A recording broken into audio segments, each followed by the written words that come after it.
नमस्कार बच्चों, आज मैं अशोक कुमार फिर से आपके सामने बसंत भाग 1 कक्षा 6ठी का 6वां लेसन पार नज़र का लेकर उपस्थित हुआ हूँ। आशा है कि यह पाठ आपको अच्छा लगे और समझ में भी आए।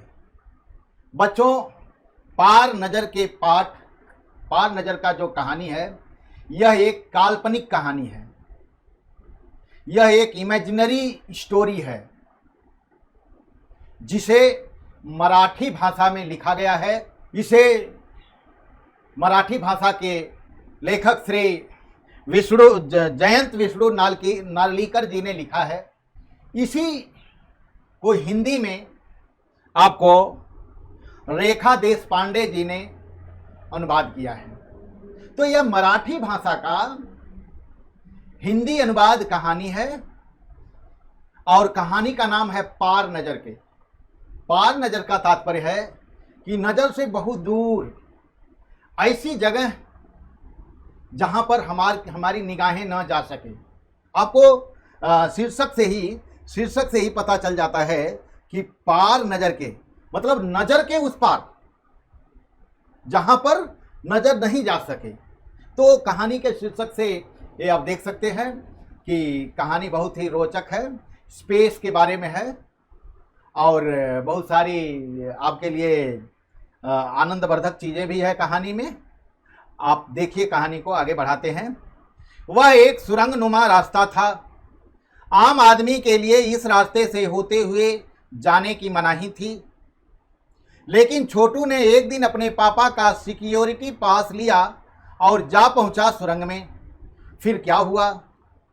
छोटू, कितनी बार कहा है तुमसे कि उस सुरंग की तरफ मत जाया करो, फिर पापा क्यों जाते हैं उस तरफ रोज रोज? पापा को काम पर जाना होता है। रोजाना यही वार्तालाप हुआ करता था छोटू और उसकी मां के बीच। उस तरफ एक सुरंगनुमा रास्ता था और छोटू के पापा इसी सुरंग से होते हुए काम पर जाया करते थे। आम आदमी के लिए इस रास्ते से जाने की मनाही थी। तो बच्चों, यहाँ पर मैं आपको बता दूं कि जो सिक्योरिटी पास था उससे छोटू के पिताजी रोज जो है काम पर अपने जाया करते थे और छोटू भी जाना चाहता था। तो छोटू की मां मना करती थी कि नहीं, तुम्हें उधर नहीं जाना है। तो कहता फिर पापा क्यों जाते हैं? कहती है पापा को काम पर जाना होता है इसलिए जाते हैं। ज्यादा कुछ बातें, यही बहस रोज माँ और बेटे में हुआ करती थी। आगे देखिए। चंद चुनिंदा लोग ही इस सुरंगनुमा रास्ते का इस्तेमाल कर सकते थे और छोटू के पापा इन्हीं चुनिंदा लोगों में से एक थे। आज तो वहाँ पर बहुत कम लोग। आपको थोड़ा क्लियर ही मैं कर दूं, आप देख लीजिए। आपको क्लियर मैं कर दूं कि ये देखिए, मंगल ग्रह है, इसे लाल ग्रह भी कहा जाता है और जिसे आप मार्स कहते हो इंग्लिश में। ये मैंने जस्ट बनाया है मैंने कि ये क्या है, आपका मंगल ग्रह है। तो मंगल ग्रह पे लोग जमीन के सतह पर नहीं रह रहे हैं लाइक अस।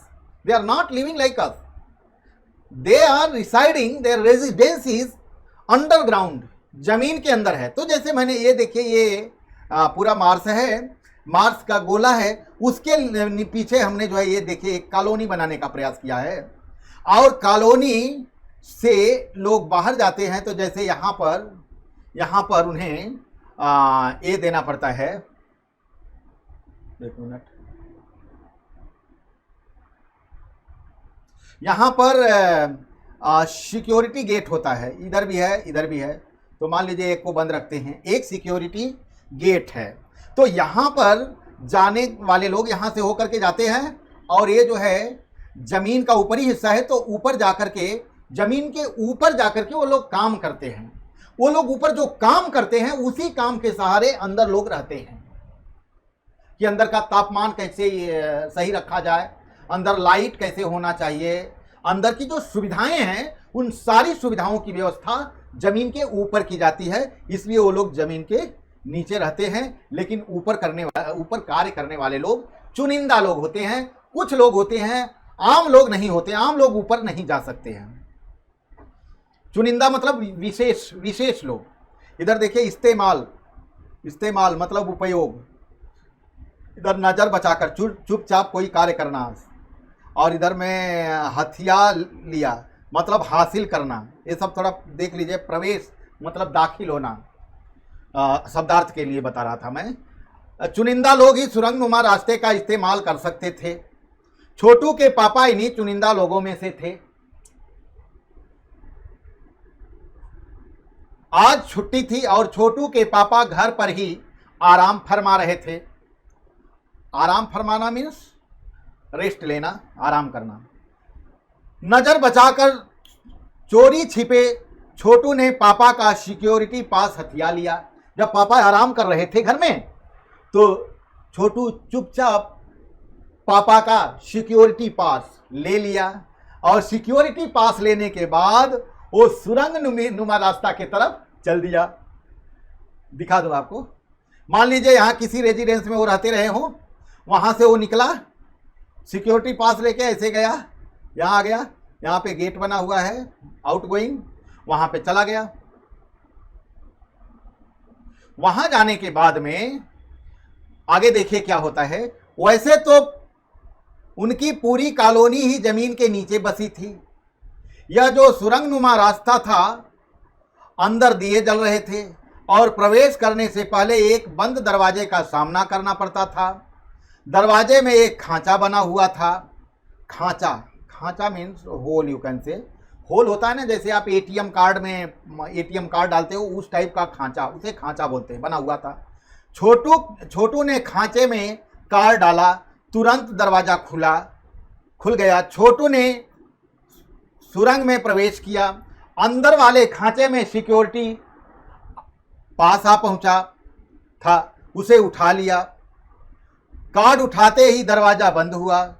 छोटू ने चारों तरफ नजर दौड़ाई। सुरंग नुमा वह रास्ता ऊपर की तरफ जाता था, यानी जमीन के ऊपर का सफर कर आने का मौका मिल गया था। तो छोटू कार्ड लिया, गेट पर गया। गेट के दरवाजे के बाहर ही एक खांचा बना हुआ था। जैसे हम एटीएम में कार्ड डालते हैं तो बाकी हम कुछ एक्शन रिएक्शन करते हैं तो पैसे आते हैं, तो एक कार्ड जो ही डाला, दरवाजा खुल गया। दरवाजा खुलते ही वो बाहर गया और अपना कार्ड लेकर के बाहर गया, अपने आप दरवाजा बंद हो गया। तो देखता है कि एक रास्ता ऊपर की तरफ जा रहा है, मतलब वो लोग जमीन के नीचे हैं तो जमीन से ऊपर की तरफ रास्ता जा रहा है। बहुत खुश हो गया वो कि आज तो ऊपर जाने का हमें चांस मिल रहा है। तो ऊपर जाने के लिए वह बहुत प्रसन्न हो गया। आगे देखिए। वैसे तो उसकी पूरी कॉलोनी जमीन के नीचे बसी थी। यह जो सुरंगनुमा रास्ता था, अंदर दिए जल रहे थे और प्रवेश करने से पहले एक बंद दरवाजे का सामना करना पड़ता था। दरवाजे में एक खांचा बना हुआ था। छोटू ने खांचे में कार्ड डाला और दरवाजा खुल गया। छोटू ने सुरंग के प्रवेश किया, अंदर वाले खांचे में सिक्योरिटी पास डाला, उठा लिया। इस तरह से वह जो है आगे बढ़ जाता है। मगर कहां, मौका हाथ लगते ही फिसल गया। मौका हाथ लगते ही फिसल गया मतलब यही एक मुहावरा है। अवसर न मिल पाना।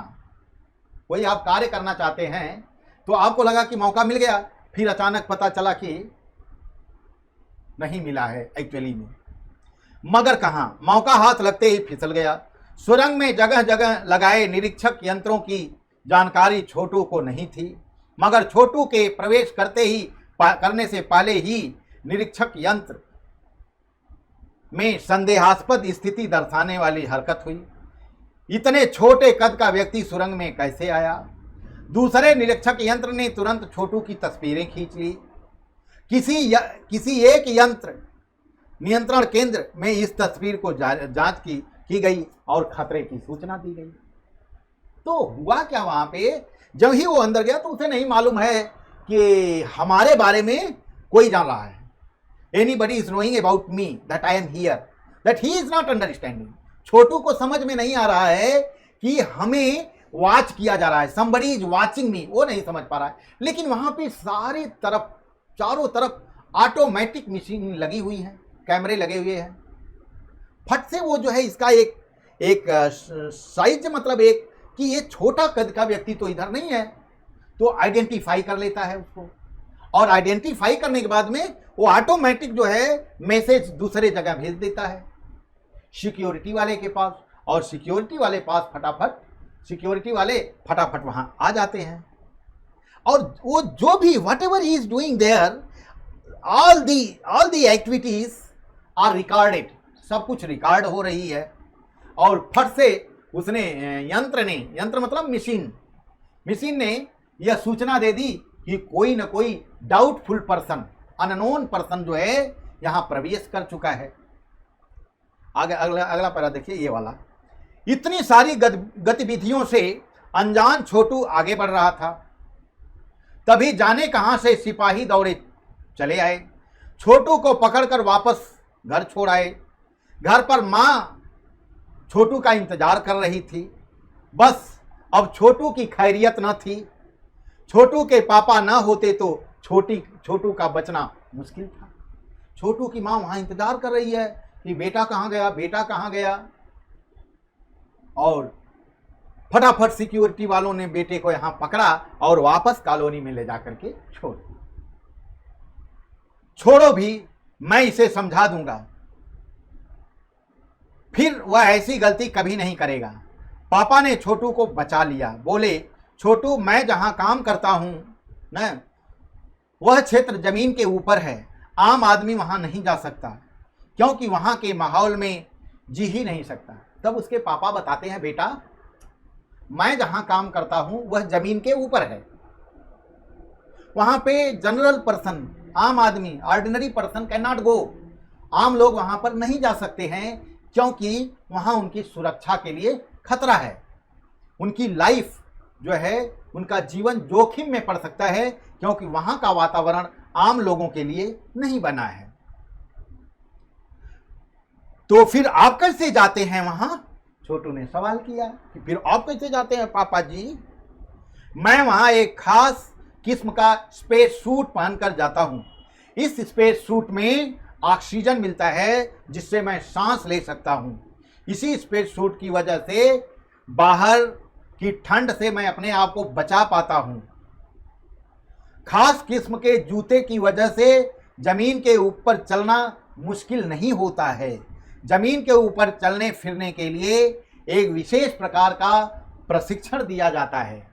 तो उसके पापा सारी बात बताते हैं कि बेटा मैं जहां जमीन के ऊपर जाता हूं वहां पे ऑर्डिनरी क्लॉथ में नहीं जा सकते आप। You can not go there with the ordinary cloth, you have to wear the space suit. Space suit is there which is providing us the oxygen. उस स्पेस सूट से हमें ऑक्सीजन प्राप्त होता है और वहां जाने पर हमें ठंड नहीं लगती है। So you mean you can understand there may be temperature में be -50, -100 like that, it may be very very cool. वहां जाने से आप अगर ऑर्डिनरी कपड़े में जाएंगे तो मर जाएंगे, ठंड से मर जाएंगे। इसलिए कहते हैं हम लोग वहां स्पेस सूट पहन करके जाते हैं। और हमें जूते भी अलग से होते हैं। हमारे जूते जो हैं उसे पहन के कैसे चलना है उसका भी हमें प्रशिक्षण दिया जाता है। प्रशिक्षण मतलब ट्रेनिंग, उसका भी हमें ट्रेनिंग दिया जाता है। इसलिए हम लोग वहां पर जा पाते हैं, बिना उसके आप नहीं जा सकते। छोटू सुन रहा था, पापा आगे बताने लगे, एक समय था जब अपने मंगल ग्रह पर सभी लोग जमीन के ऊपर रहते थे, बगैर किसी यंत्र की मदद के, बगैर किसी खास किस्म के पोशाक के। हमारे पुरखे जमीन के ऊपर रहा करते थे। धीरे धीरे वातावरण में परिवर्तन आने लगा। कई तरह के जीव धरती पर रहा करते थे। एक के बाद एक सब मरने लगे। इस परिवर्तन की जड़ में था सूरज में हुआ परिवर्तन। सूरज से हमें रोशनी मिलती है, उष्णता मिलती है। इन्हीं तत्वों से जीवों का पोषण होता है। सूरज में परिवर्तन होते ही प्राकृतिक संतुलन बिगड़ गया। प्रकृति के बदले हुए रूप का सामना पशु पक्षी पेड़ पौधे अन्य जीव अक्षम साबित हुए। केवल हमारे पूर्वजों ने इस स्थिति का सामना किया। कह रहे, अब सीधी सी भाषा में आप समझिए, बता रहा है, छोटू के पिताजी बता रहे हैं कि बेटा हमारे पूर्वज यहाँ पे रहते थे, नॉर्मली वो जमीन के ऊपर रहते थे। They use to live on the ground, on the open place, on the surface of the upside surface of the this Mangal ग्रह, दैट मार्स। लेकिन हुआ क्या कि सूर्य में बदलाव आया, सूर्य के रोशनी में, सूर्य के ताप में, सूर्य के टेम्परेचर में चेंज आया, और चेंज होने के कारण से उसका सीधा असर कहां पड़ा? मार्स के ऊपर पड़ा, और वहां पर जीव जंतु, पेड़ पौधे सभी भयंकर रूप से मरने लगे। और वो सभी मरने लगे। इस बीच में जो हमारे पूर्वज थे, हमारे पूर्वज मीन्स द मैन, जो मनुष्य था, उसने कुछ विधियां निकाली। They find some solutions and they start to live inside the ground. इसके कारण से उन्होंने सुरंग बनाकर जमीन के नीचे जो है कॉलोनी बसा ली, और इसीलिए हम लोग कॉलोनी में रहते हैं। आगे देखिए, अपने तकनीकी ज्ञान के आधार पर हमने जमीन के नीचे अपना घर बना लिया। जमीन के ऊपर विभिन्न यंत्रों के सहारे सूर्य शक्ति, सूरज की रोशनी और गर्मी इस्तेमाल करते आ रहे हैं। तो जो हम जमीन में हैं, वहाँ पे हमें गर्मी कैसे मिलेगी, वहाँ पे हमें रोशनी कैसे मिलेगी, वहाँ हमें ऑक्सीजन कैसे मिलेगा, वहाँ हमें जो नेसेसरी वातावरण चाहिए जो सूर्य से क्रिएट होता है, वो वहाँ हमें कैसे मिलेगा, वो मिलने के लिए ऊपर हम लोग काम करते हैं। अंदर का टेम्परेचर, अंदर का कंडीशन मनुष्य के लिए बनाए रखने के लिए we use to work on the surface, ऊपर हम लोग काम करने के लिए चाहते हैं। उनके पापा बता रहे हैं, उन्हीं यंत्रों के सहारे हम यहाँ जमीन के नीचे रह रहे हैं। यह यंत्र सुचारू रूप से चलते रहें, इसके लिए बड़ी सतर्कता बरतनी पड़ती है। सतर्कता मतलब सावधानी, बरतना मतलब ध्यान रखना, और सुचारू रूप से अच्छी प्रकार से, हियर जाहिर मीन्स प्रकट करना, और मनसा मीन्स इच्छा, ये मीनिंग आप देख सकते हैं। इस तरह से कहते हैं कि ऊपर में हमें बहुत ध्यान रखना पड़ता है कि हम अपने नीचे का जीवन कैसे बेहतर बना सकें।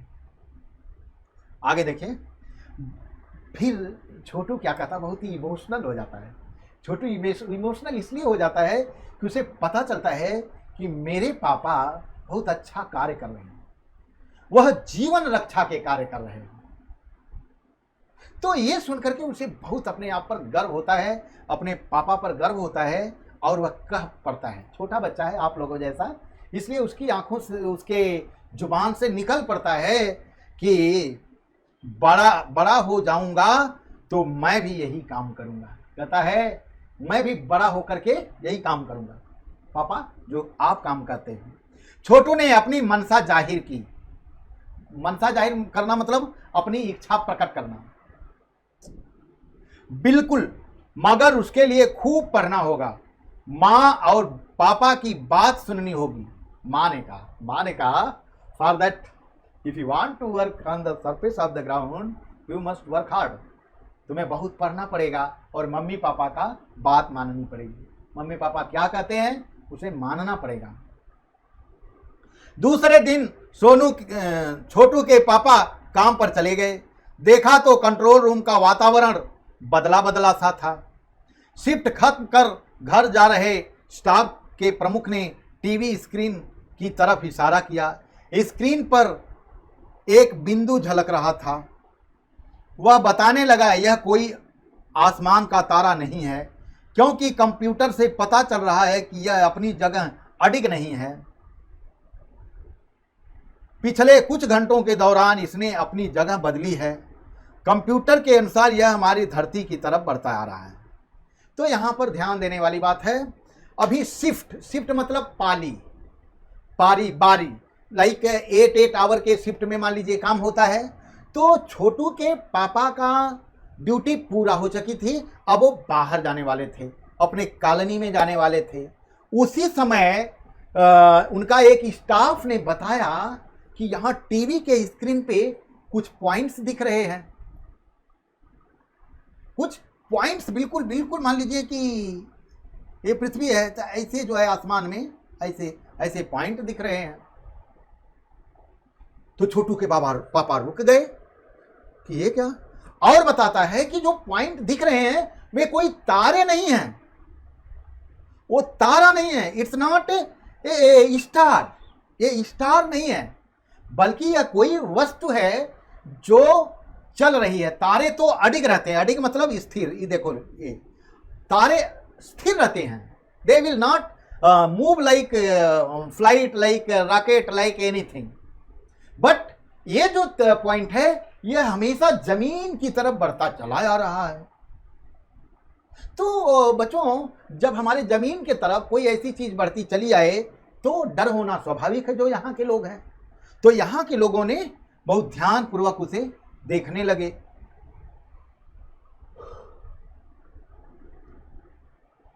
अंतरिक्ष यान, आगे देखें, अंतरिक्ष यान तो नहीं है, छोटू के पापा ने अपना संदेह प्रकट किया। छोटू के पापा ने कहा कहीं यह अंतरिक्ष यान तो नहीं है ना। अंतरिक्ष यान, you can say what we are telling, space vehicle, like we are having ना SLV 4, SLV 5 we are having, that's like a truck, we are having truck and we are transporting our goods by the trucks, like that there are a vehicle, there are a gari, there are a like truck, but its shape is like rocket, like this।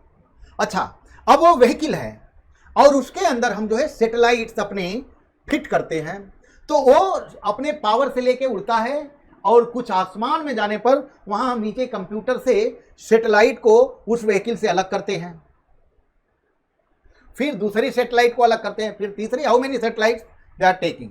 तो ये जो है एक truck के तरह काम करता है, जिसे हम स्पेस व्हीकल कहते हैं। तो ये लेकर के जाता है। तो पूछ रहे हैं, कह रहे हैं कि कहीं ये स्पेस व्हीकल तो नहीं है ना, कि ये कहीं अंतरिक्ष यान तो नहीं है ना।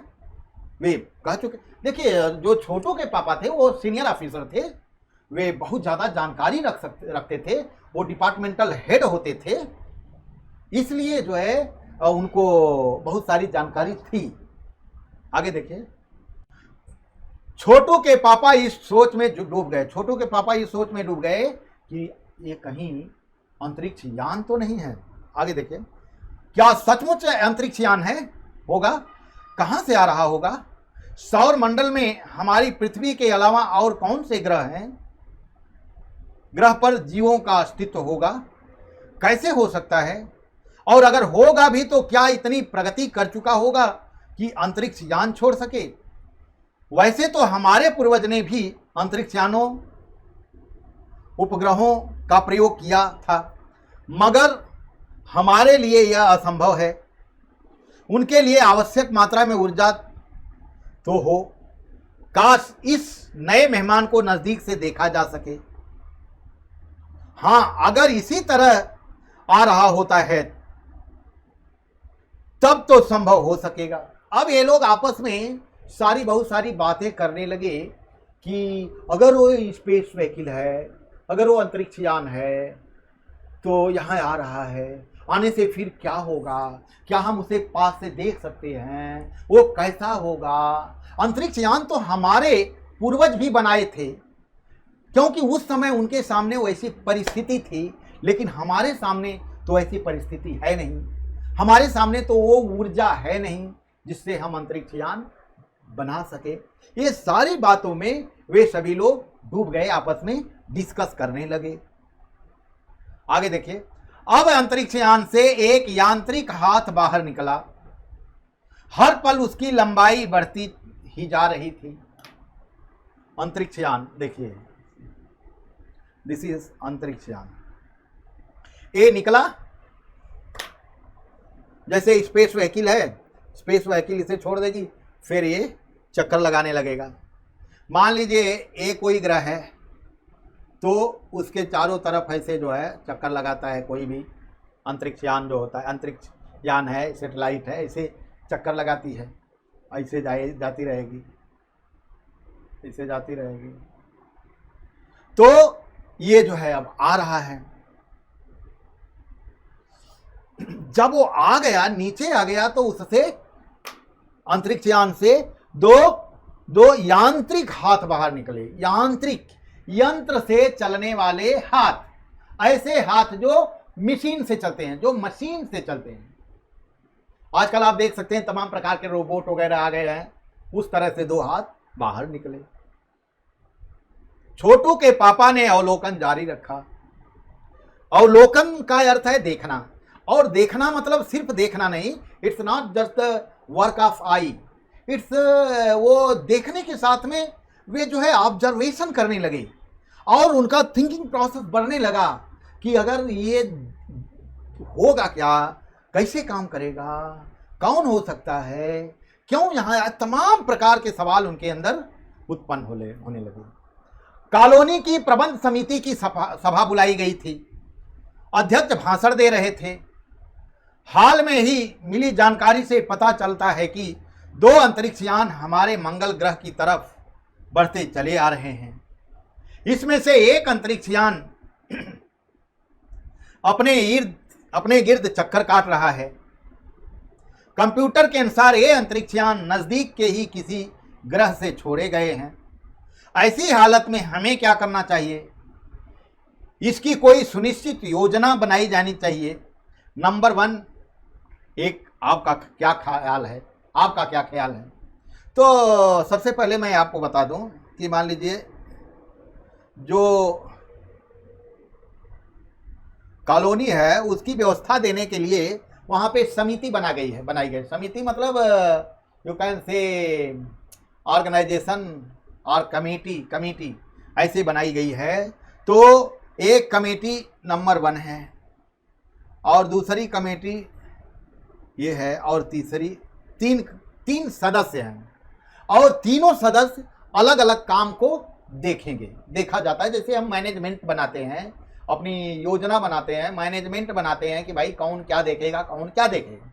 जैसे आपका विद्यालय है तो उसकी प्रबंध समिति होती है, उसका मैनेजमेंट होता है, तो मैनेजमेंट सब व्यवस्था करता है, सब बात करता है। उस तरह से हमारा काम पढ़ाना है, प्रिंसिपल का काम ऑब्जर्वेशन करना है, चेयरमैन का काम देख रेख करना है स्कूल में कैसा चल रहा है, ऑफिस का काम है ऑफिशियल वर्क देखना है। तो इस तरह से सबके काम बटे रहते हैं किसी भी संगठन में, किसी भी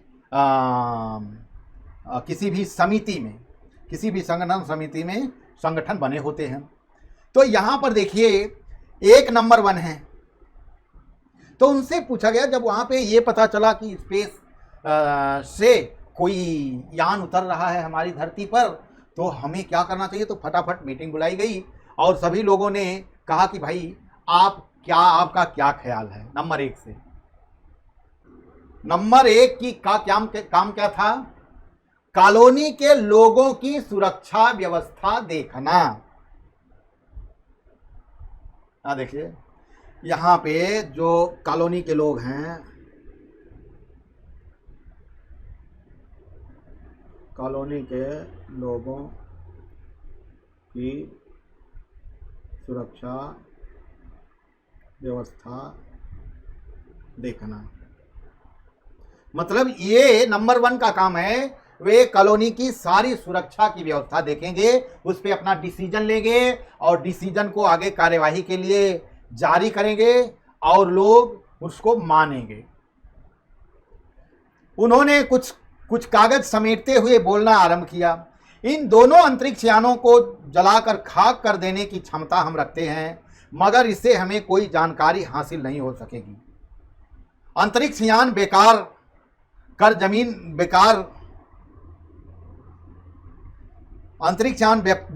जमीन पर उतरने पर मजबूर कर देने वाले यंत्र हमारे पास नहीं हैं।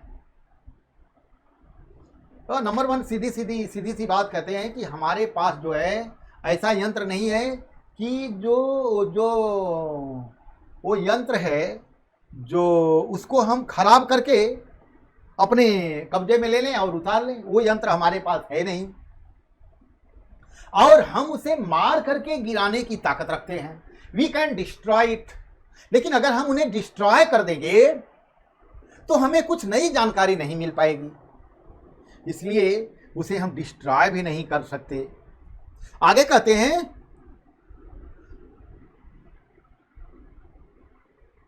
देखिए, उन्हें बेकार कर देने की क्षमता हम में अवश्य है।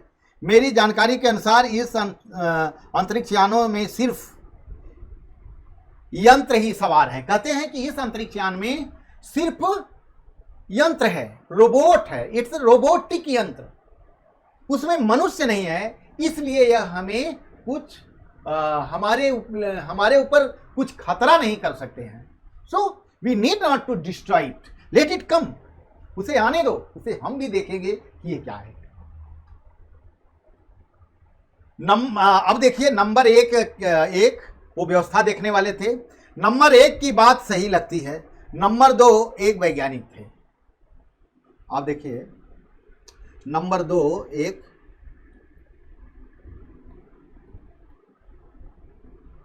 वैज्ञानिक थे। तो वैज्ञानिक जो हैं वे कह रहे हैं कि नंबर 1 जो बात करें वो सही कर रहे हैं। मतलब जो सुरक्षा व्यवस्था देख रहे हैं कॉलोनी के, वे सही कर रहे हैं कि we can not destroy it, हम इसे मार भी नहीं सकते और इसे सुरक्षित उतार करके उसके बारे में स्टडी करने का, उसके बारे में समझ रखने का हमारे पास यंत्र नहीं है। We don't have such a technology to land it safely. So हम उसको मार भी नहीं सकते। हालांकि यंत्रों को बेकार कर देने में भी खतरा है। इनके बेकार होते ही दूसरे ग्रह के लोग हमारे बारे में जान जाएंगे। जो वैज्ञानिक हैं वे कहते हैं अगर हम इसे डिस्ट्रॉय करते हैं, अगर हम इसे मार गिराते हैं, तो जिस ग्रह से लाइक अर्थ से मान लीजिए लोग छोड़े हों, तो जिस ग्रह से ये छोड़ा गया है वहाँ के लोगों को मालूम पड़ जाएगा कि वहाँ मार्स में पर्सन है, there are a human being on the Mars. और वो जानकारी हम लोग छुपाना चाहते हैं। They don't want to disclose their self that somebody is living on the Mars। कोई मार्स पे रहता है, ये बात वो लोग बताना नहीं चाहते हैं।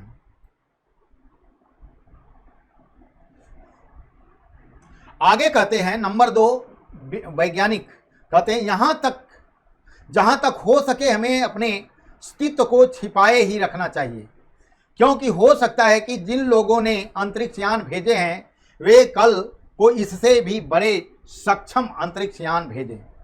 हमें यहाँ का प्रबंध कुछ इस तरह रखना चाहिए जिससे इन यंत्रों को यह गलत फहमी हो कि इस जमीन पर कोई भी चीज़ इतनी महत्वपूर्ण नहीं है जिससे वे लाभ उठा सकें।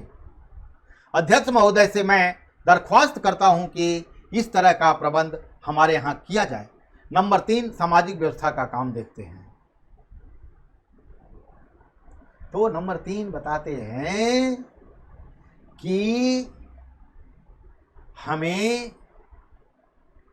हमेशा दूसरे ग्रहों के लोगों के अंदर एक गलत फहमी बना के रखना है कि वहाँ मार्स पर कोई जीवन रहता है।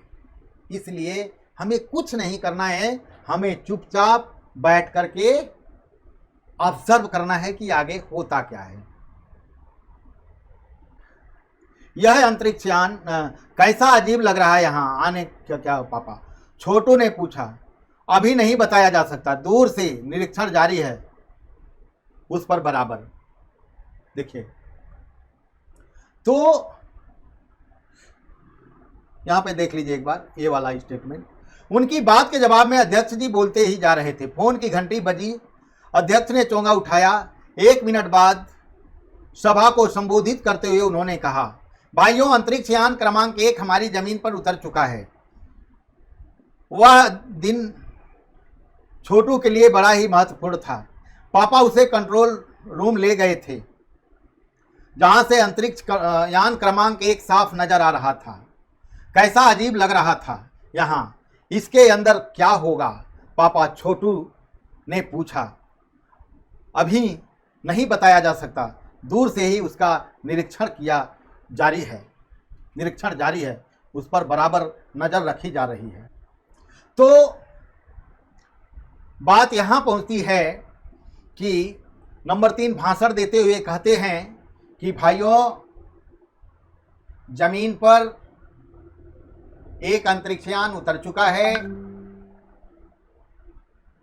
इसकी जानकारी हमें मिल चुकी है और उसे टीवी पर अच्छी तरह से देखा जा सकता है। तो वहां पे जो टीवी लगी हुई थी ऑफिस रूम में, वहां पे सभी साइंटिस्ट सभी लोग देख रहे थे और उस दिन भाग्य से छोटू भी वहां गया हुआ था। और छोटू पूछता है कि छोटू पूछता है अपने पापा से कि पापा इसके अंदर क्या होगा, ये कैसा होगा, इसमें क्या हो सकता है पापा, प्लीज बताओ। ऐसे वो अपने पापा से रिक्वेस्ट करने लगा और उसके पापा बोले कि अभी कुछ कहा नहीं जा सकता, इस पर बात आगे रिसर्च की जा रही है, आगे खोज की जा रही है कि इसमें क्या होगा, इसलिए इस समय कुछ इसके बारे में कहा नहीं जा सकता। बच्चों, आज का क्लास हम यहीं समाप्त करते हैं। आपसे अगले पार्ट में एक बार फिर से मिलेंगे और इसी पार्ट के दूसरे भाग का हम चर्चा करेंगे। तब तक के लिए अनुमति दीजिए। जय हिंद।